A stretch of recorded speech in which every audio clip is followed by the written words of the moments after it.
Okay.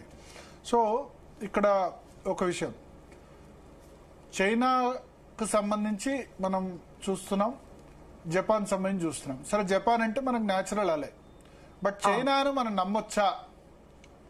చైనాతో నమ్మితే గతంలో ఏం జరిగింది? ఎందుకంటే చైనాకి ఎంత సపోర్ట్ చేసినా మళ్ళీ పాకిస్తాన్ మన శత్రువుకు అవుట్ రైట్ గా సపోర్ట్ చేసేది. All weather ally, China Pakistan all weather allies. మనం అట్లా కాదు. సో ఈ సమయంలో మొన్నటి వరకు చైనాని తిట్టి ఇప్పుడు మళ్ళీ చైనాని దగ్గర తీసుకోవడం స్ట్రాటజీ పరంగానేనా, లేకపోతే లాంగ్ టర్మ్ రిలేషన్షిప్ ఇదే విధంగా ఉంటుందా? ఇక్కడ ఒకరి మీద ఒకరికి నమ్మకం అయితే లేదు. ఇదంతా స్మార్ట్ డిప్లొమసీ అండి. ఖచ్చితంగా ఇండియా ఇప్పుడు చైనాతో రిలేషన్ బిల్డ్ చేసుకోవాలి అన్నది మాత్రం చాలా స్మార్ట్ మూవ్. ఎందుకంటే ఇప్పుడు యుఎస్ కి ధీటుగా ఓపెన్ గా ఫైట్ చేస్తూ ఉన్న కంట్రీస్ లో, మేజర్ కంట్రీస్ లో పేర్లు చెప్పాలి అంటే చైనా ఖచ్చితంగా టాప్ లిస్ట్ లో ఉంటుంది. ఓకే. యుఎస్ వాళ్ళు మన మీద టారిఫ్ వార్ వచ్చినప్పుడు మనకి నెక్స్ట్ బెస్ట్ ఆల్టర్నేటివ్ ఏంటి అంటే, మనం ఇప్పుడు యుఎస్ తో ఆల్రెడీ కొంచెం ఈ టసల్ నడుస్తున్న టైంలో చైనాతో మళ్ళీ ఏదన్నా ప్రాబ్లం పెట్టుకునే కంటే వాళ్ళతో పొత్తు పెట్టుకోవటమే ఇండియాకి బెటర్ ఈ టైంలో. ఓకే, బట్ అందుకని చెప్పి మనం చైనాతో కన్వీనియన్స్ కోసమే అంతే, నాట్ ఆల్ వెదర్ అలైలాగా ఎప్పటికీ ఆల్ వెదర్ ఎలాగా జరిగినా జరగకపోయినా ఇండియా మాత్రం ఎప్పుడు క్లియర్ గానే ఉంది. చైనాతో వార్ కి వెళ్ళటం మనకి ఏనాడు ఇష్టం లేదు. పొలిటికల్ గా అవనివ్వండి, ఎకనామికల్ గా అవనివ్వండి, ఆ మధ్యలో టిక్ టాక్ వేవో అవి ఇవి చిన్న చిన్న ఇష్యూస్ వచ్చినా కూడా. ఎందుకంటే ఇప్పుడు ఇండియా పాకిస్తాన్ లో ఎవరన్నా ఒకరిని సపోర్ట్ చేయాలి అంటే యుఎస్ ఖచ్చితంగా పాకిస్తాన్ కి సపోర్ట్ చేస్తుంది. ఇండియా చైనాలో ఎవరికి సపోర్ట్ చేయాలి అంటే ఇండియా అప్పుడు యుఎస్ ఇండియాకి సపోర్ట్ చేస్తుంది, అక్కడ చైనాని చూస్ చేసుకోదు. కానీ ఇండియా పాకిస్తాన్ లో ఎవరికి సపోర్ట్ చేయాలంటే యుఎస్ మీరు అన్నది గతంలో గానీ ఈ మధ్య కాలంలో ఎప్పుడు సపోర్ట్ చేయలేదు. పాకిస్తాన్ కి చేస్తోంది కదా, ఎప్పుడు కార్గిల్ తర్వాత అసలు ఎప్పుడు కూడా చేయలేదు. మొన్న ట్రంప్ కూడా మొన్న పాకిస్తాన్ కి సపోర్ట్ చేయలేదు కదా ఎప్పుడు. అంటే ఇండైరెక్ట్ సర్జికల్ స్ట్రైక్స్ చేసినప్పుడు కూడా పాకిస్తాన్ కు ఏ రోజు సపోర్ట్ చేయలేదు. కానీ అండి ఇప్పుడు పాకిస్తాన్ నాటోలో మెంబర్, సెటోలో మెంబర్. సో మిలిటరీలీ వాళ్ళు ఎలా అయినా పాకిస్తాన్ అన్నది యుఎస్ కి అలయే.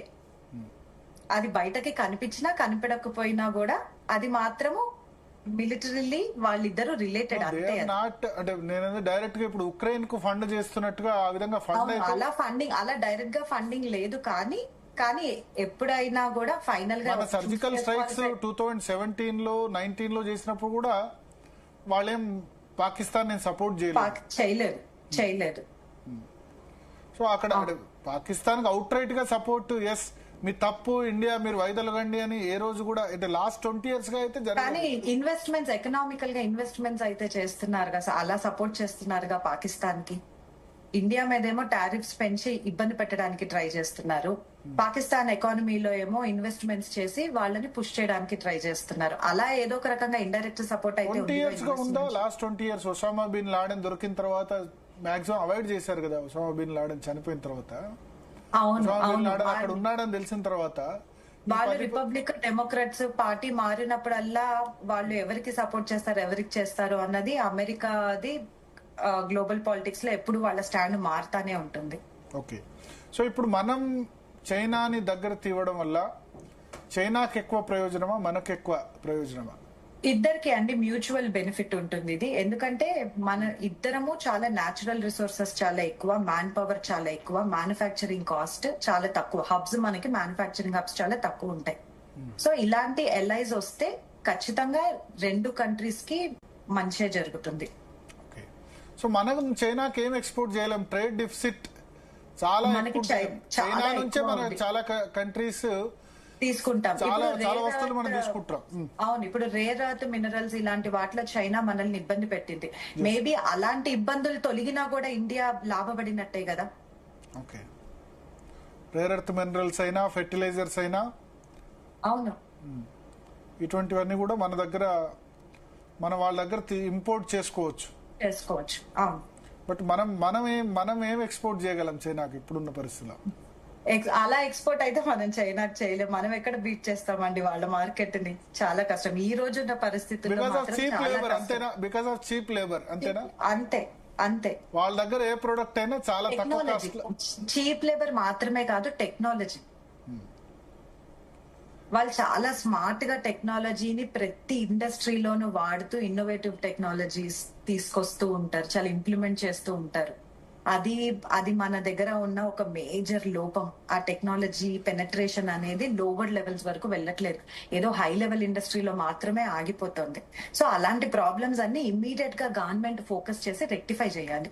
అంటే మనకంటే ఇప్పుడు మన సాఫ్ట్వేర్ లో ముందుంటే వాళ్ళు హార్డ్వేర్ లో, ఎలక్ట్రానిక్స్ లో, ఎలక్ట్రికల్స్ లో, అవును ఇటువంటి వాటిలో ముందున్నారు. సాఫ్ట్వేర్ లో అయితే మనల్ని అయితే బీట్ చేయలేరు కదా. అవును అవును. సో అటువంటి రంగాల్లో ఫార్మా కానీ ఒక్క రంగం సరిపోదండి. ఓవరాల్ గా అన్ని రంగాల్లోనూ ఉంటేనే ఒకటి టాప్ పర్ఫార్మింగ్ అనేది ఖచ్చితంగా ఒకటి ఉంటుంది. అలానే మిగిలిన వాటిలో చాలా వెనకబడి ఉంటే ఓవరాల్ గా మనము యావరేజ్ కంటే బిలోనే ఉంటాం. Okay okay. సో ఒకటి ఇప్పుడు మీరు ఏమనుకుంటారు, 1 month మాక్సిమం 2-3 months ఈ టారిఫ్స్ కంటిన్యూ అవుతాయి, అంతకంటే ఎక్కువ కూడా అయ్యే అవకాశం ఉందా? 3 months అయితే మినిమం టైం పడుతుందండి ఖచ్చితంగా. ఎందుకంటే ఫస్ట్ జపాన్ తో మీటింగ్ లో ఏం జరుగుతుందో చూడాలి, చైనా ఏమంటుందో చూడాలి, ఈ 2 మీటింగ్స్ కి ట్రంప్ ఎలా రియాక్ట్ అవుతారో చూడాలి. సో ఇవన్నీ అయితే ఒక 3 months అయితే ఇలానే ఉంటుంది పరిస్థితి. ఇప్పుడు కొద్దిమంది అడుగుతున్నారు, కొద్దిమంది